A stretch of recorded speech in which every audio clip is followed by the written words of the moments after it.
Women, stop waiting for a rock to fall from the skies and hit you on the head before you know that you're supposed to start and run a business. Okay? This is why being an employee can never make a person rich. It doesn't matter how long you've worked there. Have you not seen people who are working at jobs, they've been there for 20 years and everything? Did they get wealthy? No, because if they got wealthy, they would have quit the jobs. Okay, wealth makes people quit jobs. Now, look at the other side. Look at the people they are working for, the owners of the businesses. The owners of the businesses are not there working 9 to 5. They're busy looking for opportunities to turn ideas into money and profit. And that's what you need to be doing. That is something that people who work as employees in this whole capitalistic game, especially since the days of colonialism and enslavement, has done to us as human beings. It has made us to shut down the voices in our head, the divine voice that gives us ideas how to make money and create wealth.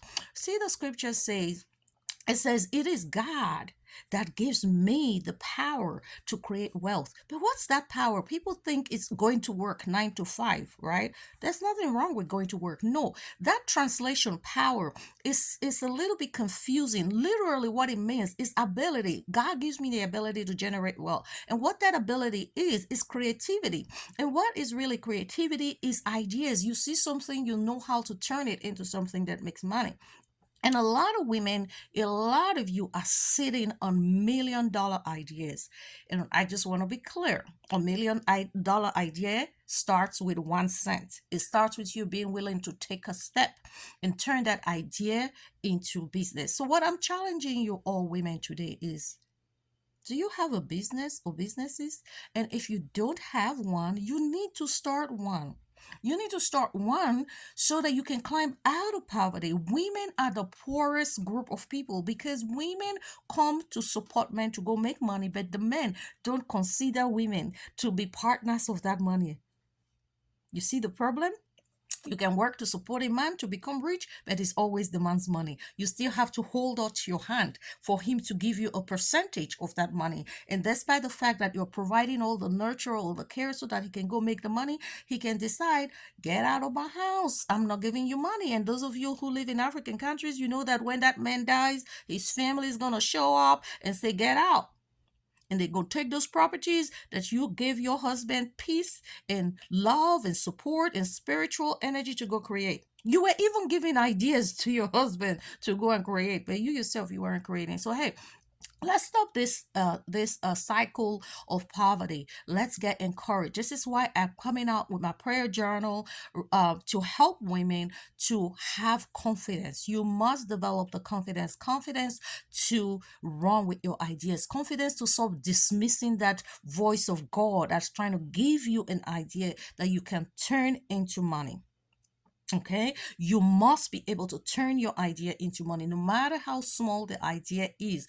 If it came from you, you're going to learn how to put it down. You're going to learn how to be bold. The more you respond to the voice of God inside you, encouraging you, the bigger and better you're going to become at executing business ideas. So, hey, who's ready to walk with me into the season of expanding our income, not by employment, but by becoming employers, right? Because as a business owner, you are creating employment for yourself, first of all. And then somewhere down the line, because the business is growing, wealth, you're going to be creating jobs, employment for other people, and you're going to start participating in the wealth that God has generated in the world. Remember, depending on employment, to be employed by somebody is building a pathway to generational poverty. I'm going to say it again. Depending on employment, I do not care what kind of degree you have. You're a doctor, you're a nurse, you're this, you're that. Take that your money, make sure that you are generating a side business while you are doing that employment. Because the side business is your own, now your own money. If they fire you tomorrow, You steal your own money. And as you're learning how to do business, you're going to learn how to be doing multiple streams of business so that when one business idea is no longer working, other ones will be working. You will always be in season.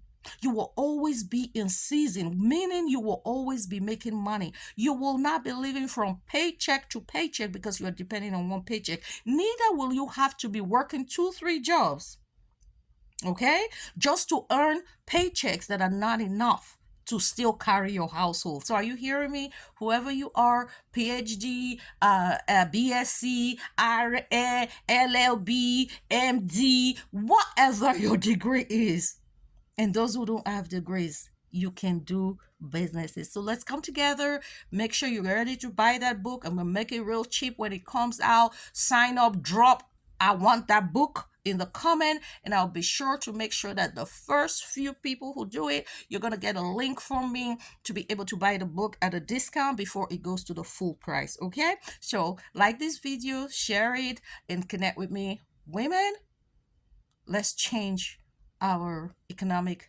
destinies and the destinies of our children. Let's live in wealth. It's possible.